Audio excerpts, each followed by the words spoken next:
I have already made a last minute tips video for paper 2, and in this video I am going to talk about the paper 1, that is OMR test. तो welcome to academy Vinragi, my name is Vinay. देखो paper 1 कैसे करना है, क्या करना है, ये सारी बातें सभी को पता है। तो the response was good enough in the last video. Comments में कुछ ऐसे थे कि we felt relaxed after listening your suggestions. थोड़ा सा कॉन्फिडेंस बूस्ट होता है कि हाँ, जो हमने पढ़ा है वो सारी चीज़ें पता है। पेपर 1 में भी यही बात है, जो आपने पढ़ा है उसी में से क्वेश्चंस आएंगे और आपको करना है, यही पूरा गेम है। तो इस वीडियो में बस मैं ऐसे ही आपको बता रहा हूँ कुछ चीज़ें, जिससे कि आपको थोड़ा कॉन्फिडेंस बूस्ट हो जाए। जिन चीज़ों को लेके आप इस वक्त परेशान हैं वो सारी चीज़ें आपकी ख़त्म हो जाए। अगर आप पुराने, तो आपको पता ही है मैं हमेशा 2-3 चीज़ें रिकमेंड करता हूँ for OMR test. I recommend the pen Rorito, जिसकी वो थोड़ी सी जो निप है उसका डायमीटर थोड़ा बड़ा होता है, तो गोला जल्दी हो जाता है। एक और चीज़ है कि जब आप OMR भरेंगे तो जहाँ पे प्लेस होता है, जहाँ पे एग्जामिनेशन का नेम होता है, तो सामने सेंटर होता है, सामने कुछ जगह होती है और नीचे बहुत सारी जगह होती है। तो कई बार इन्विजिलेटर कंफ्यूज रहते हैं। कोई कहता है बगल में लिख दो, कोई कहता है नहीं नीचे मत लिखना, नीचे की स्पेस में चेक होती है, राइट साइड में लिखो, और राइट साइड में इतनी जगह नहीं होती है। तो ऐसा कुछ नहीं है यार, जहाँ पे आपको लिखा है सेंटर नेम, उसके नीचे पूरी जगह खाली है। तो feel free to write the name of your centre, name of the exam, English, sorry ये तो UPSC वाला है, GK का पेपर, कोर्स कोड, जो भी है, नीचे की जो इन्फॉर्मेशन, जो जगह है वहाँ पे आप अपनी इन्फॉर्मेशन आराम से लिख सकते हैं। क्योंकि कुछ इन्विजिलेटर राइट साइड वाले बॉक्स में कराते हैं, वो बहुत ही छोटी जगह है। ठीक है। दूसरा, रोल नंबर लिखने के बाद हम इतना ज़्यादा कंफ्यूज रहते हैं, बार बार हम यही सोचते हैं कि यार कहीं रोल नंबर गलत तो नहीं लिख दिया। बार बार ध्यान से देखते हैं, 02 मान लो 5034 है, तो 5034 हमने लिखा, गोला कर भी दिया, फिर भी बार बार हम चेक करते हैं कि यार है कि नहीं। तो एक बार इत्मीनान से 5034 रोल नंबर लिख लेना, उसके नीचे गोला कर लेना और मान लेना कि हाँ सही है, क्योंकि बार बार हम चेक करते हैं। और इन्विजिलेटर आपको कहेंगे सबसे पहले कि आराम से बनना, गलती मत करना। तो कई बार थोड़ा और बच्चे पैनिक हो जाते हैं, बच्चे क्या मतलब हम सब, कि यार हाँ आराम से भरना है। तो कोई बहुत बड़ी चीज़ नहीं है, सिंपली 3-4 डेटा होते हैं उस OMR शीट में, name, examination centre, roll number और कोर्स कोड। कोर्स कोड देख लेना, क्योंकि मेरे ख्याल से चेंज हुआ है शायद, तो या CDS में चेंज हुआ था, किसी एक में चेंज हो गया था। तो कोर्स कोड आपके एडमिट कार्ड में सारी डिटेल्स हैं, उसको देख के आपने OMR भर लिया। ठीक, ये भी ठीक। नाउ अब जितने भी क्वेश्चन हैं, अब आप, एक और चीज़ है जो कि आपने सोचा होगा कि यार मैं इतने मार्क्स स्कोर करना चाहता हूँ in this examination to clear the cut off 2022 वाले में थी 135 और 2023 वाले में थी 118।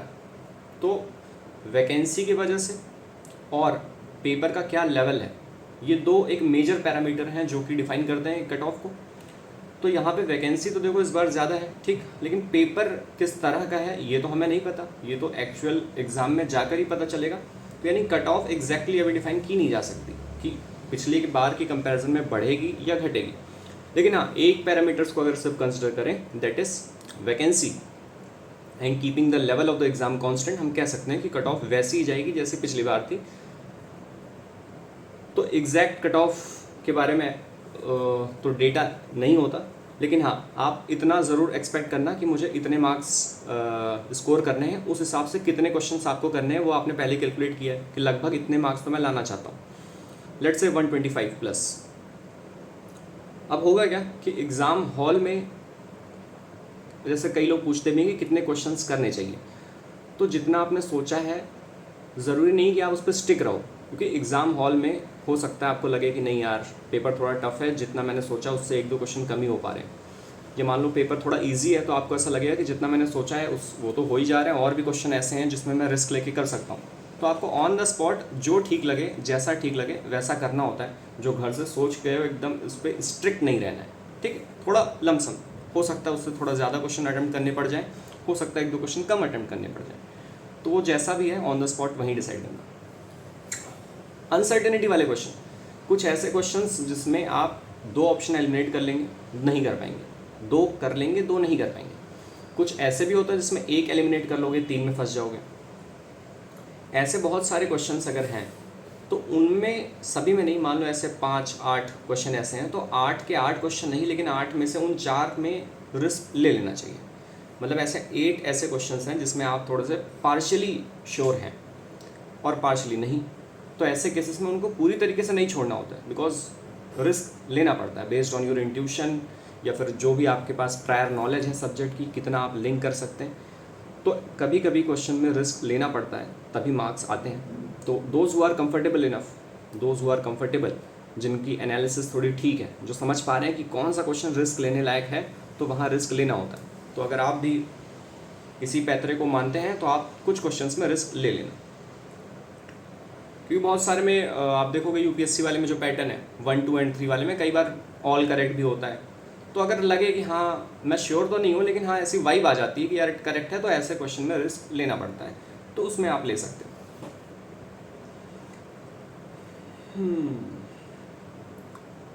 पेपर अटेम्प्ट करते वक्त वो तो आपको बताइए कई मोड में लगाया जाता है। अब ऐसा नहीं है कि घर से सोचना है कि तीन मोड, क्या कहते हैं यार, क्या कहते हैं उसको, अरे जो एक एक करके लगाते जाते हैं कई बार में, 3 स्टेप में। तो ज़रूरी नहीं 3 स्टेप, 4, 5, 6 जितना हो जाए। सबसे पहले जैसे ही पेपर मिलता है तो स्किमिंग मोड, ऐसे पेज ऐसे लेना है, पलटना है कि अच्छा इधर हिस्ट्री है 1 से 1.5 मिनट में, अच्छा ज्योग्राफी है, ये पॉलिटी, अरे ये तो मुझे आता है, मार दिया टिक। ये क्या है, केमिस्ट्री है, ठीक है, angular momentum, chemistry, HCl, biology, mitochondria, ऐसे करके स्किमिंग करते हुए 10-12 पेज जो भी क्वेश्चन पेपर है, जहाँ जहाँ एकदम बिल्कुल दिमाग लगाना ही नहीं है, सिर्फ आपने क्वेश्चन देखा और आपके दिल ने कह दिया कि यही इसका जवाब है और आपने वहाँ टिक कर दिया। सबसे पहले ये करना है। उसके बाद फिर वापस से आप जो जो अच्छा लगे उसको करते जाओ, जो नहीं, जो टफ़ है उसे छोड़ दो। तो ऐसे करके बार बार पेपर लगाना कि ईजी वाले क्वेश्चन कहीं भी छूट ना जाए, कि आपने पता चला स्टार्टिंग में बहुत ज़्यादा लाइन से कर रहे हैं, उसी पे दिमाग लगा रहे हो कि इसका क्या होगा, ये क्या होगा, ये कॉन्स्टिट्यूशन में मेंशन है या नहीं, ये वाली नदी इधर से निकलती थी कि नहीं। बहुत टाइम लगाना ही नहीं किसी क्वेश्चन पे, क्योंकि 2 आवर्स का टाइम है। तो आगे बढ़ते हुए लगाना, जब एक बार 125 यानी लास्ट क्वेश्चन तक पहुंच जाओ तो फिर चले आना, फिर आराम से लगाना। और सभी को ये शायद पता ही होगा कि ऐसे ही पेपर लगाया जाता है। वॉच, ब्रिंग योर वॉच, कई बार सेंटर पे होती है, कई बार सेंटर पे नहीं होती, तो इसलिए अपनी घड़ी यूपीएससी एग्ज़ाम में अलाउ होती है। अब देखो होता क्या है कि सेंटर कई बार अपनी अलग अलग खुद ही रूल बता देते हैं कि घड़ी अलाउड नहीं है, तो ऐसा नहीं है, घड़ी अलाउड है। तो अगर कोई मना करे, क्योंकि एक बार मैं किसी सेंटर पे गया था तो वहाँ उन्होंने मना कर दिया था, तो ऐसे केस में क्या करना है, आपको फिर भी ले जाना है घड़ी, चाहे तो फुल स्लीव हो तो अंदर डाल लेना, बोलना कि हाँ नहीं है, और नहीं तो घड़ी उतार के जेब में डाल लेना और लेके अंदर चले जाना और फिर पहन लेना, बोला कि घड़ी नहीं है, ठीक है, अपनी घड़ी ले जाना। 4-5 चीज़ें, आईडी कार्ड और एडमिट कार्ड, एक पेन, एक वॉच, यही 4 चीज़ें। फोटोग्राफ की ज़रूरत नहीं होती है, वो जिनकी इमेज थोड़ी ब्लरी हो उनके लिए होता है, उसका काम नहीं है। कुछ क्वेश्चंस ऐसे होंगे अगर आपको उसमें डिफ़िकल्टी आ रही है तो एक ऐसा भी करना, मान लो कोई क्वेश्चन है समझ नहीं आ रहा है कि क्या कह रहा है, तो भूल मत जाना कि लेफ़्ट साइड हिंदी में भी मेंशन होता है। तो कई बार हालांकि नहीं पता हमें इतनी अच्छी उसकी हिंदी, किसी चीज़ की टर्मिनोलॉजी को हम हिंदी में नहीं जानते हैं, लेकिन जब दोनों लिखा है तो इतना तो एप्टीट्यूड लगा ही सकते हो कि भाई क्या कहना चाहता है। तो जिन क्वेश्चंस में डिफ़िकल्टी हो, याद रखना कि लेफ़्ट साइड हिंदी होता है, आप थोड़ा सा हिंदी में ही पढ़ सकते हो।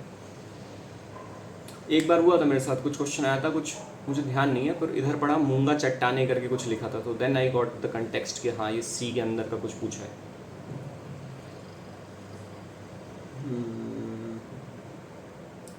करंट अफेयर्स वाली बात कि अगर वो कोई करंट अफेयर्स का क्वेश्चन है, टर्म्स वगैरह या पूछता है, या फिर कहाँ ऑर्गेनाइज हुआ, तो आप देख सकते हो कि कौन सी चीज़ न्यूज़ में थी। तो जिसने पढ़ा है वो थोड़ा बहुत लिंक कर सकता है कि क्या ये करंट अफेयर्स वाला जो ऑप्शन है ये आंसर है या नहीं। आप थोड़ा उस वे में सोच सकते हो कि क्या ये टर्म न्यूज़ में था या नहीं। अगर वो न्यूज़ में था तो आप खुद ही आपको समझ आएगा कि हाँ ये आंसर हो सकता है इसका। ये किसकी बात हो रही है, करंट अफेयर्स वाले पार्ट की। और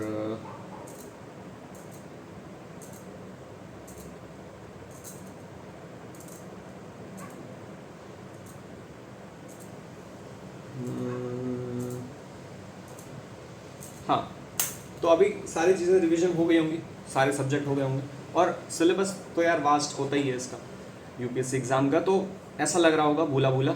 और मैंने पिछली बार ही बताया था कि जब आप देखेंगे एग्ज़ाम में क्वेश्चन पेपर और उनके ऑप्शन, तो जितना आपने पढ़ा है वो सारी चीज़ें याद आ जाती हैं। तो अभी क्या करना, जिसका हो जाए वो अभी एक टाइम सोच लो और उससे पहले डिक्लेयर कर दो अपनी इनिंग, शाम 5 बजे, 6 बजे, 7 बजे, जिसको जो ठीक लगे वहाँ पे डिक्लेयर कर देना होता है। डिक्लेयर का मतलब कि जितनी आपके नोट्स हैं, क्वालिटी ऐसे करके देख लिया, ऐसे भी देख सकते हो, जैसे ये है, कई बार पढ़ चुके तो ऐसे देख लेना ये, तो इससे फीलिंग आ जाती है कि हाँ भाई हो गया। तो ऐसे सारे नोट्स को एक बार देख के कि हाँ मैंने सारी चीज़ें पढ़ ली है, रिविज़न कर लिया है और अब हो गया है डिक्लेयर। कभी अगर कोई ऐसा थॉट आता है कि हाँ ये वाला क्वेश्चन, ये वो, अगर कोई ईजी सा हो, लग रहा है कि हाँ इसे देखना ज़रूरी है, तो वापस पलट के अपने नोट्स देख लेना। कई बार ऐसा होता है कि यार ये आ रहा है, ये भूला हूँ, तो फिर मान लेना कि हाँ वो आएगा ही नहीं पेपर में, वो आएगा ही नहीं, तो क्या करोगे जानिए।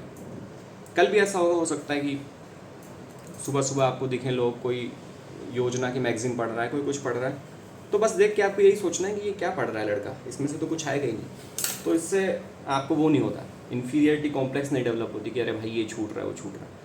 मैं तो यही मानता था कि यार ये आएगा ही नहीं, क्यों पढ़ रहे हो, चलो पढ़ो। मतलब सामने नहीं बोल रहा है, अपने दिल में बोल रहा है कि मैंने जो पढ़ा है उसी में से आएगा और ठीक है कर लेंगे।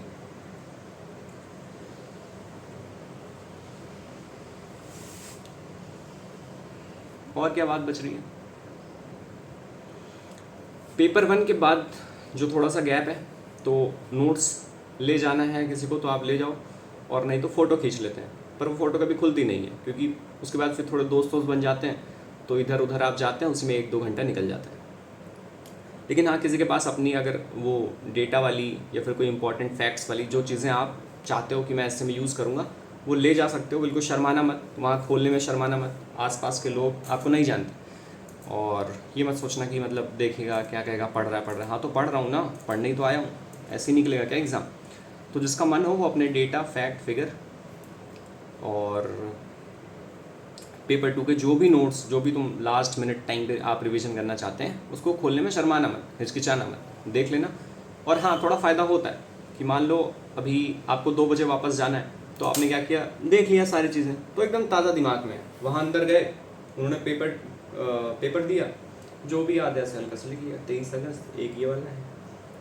अगर मतलब जाने से पहले ऐसा कर सकते हो। तो बाकी यार प्रिपेयर किया है, अच्छा ही जाएगा एग्ज़ाम, और कुछ बचा नहीं कहने को। एडमिट कार्ड को बहुत ज़्यादा संभाल के रखने की ज़रूरत नहीं होती है कि हाँ ऐसे ऐसे रखा, आराम से फोल्ड भी कर सकते हो, उसका काम सिर्फ एंट्री तक का है ना। यूपीएससी के अंदर मतलब इंटरव्यू तक संभाल के नहीं रखना होता इस एडमिट कार्ड को, तो उसका काम यहीं तक है। तो बाकी पेपर 2 की मैंने वो बता ही दिया। So all the best for your exam, और देखता हूँ अगर हो पाएगा तो फिर मैं आंसर की पेपर 1 की लाने की कोशिश करूँगा। बाकी all the best, thank you, take care, bye.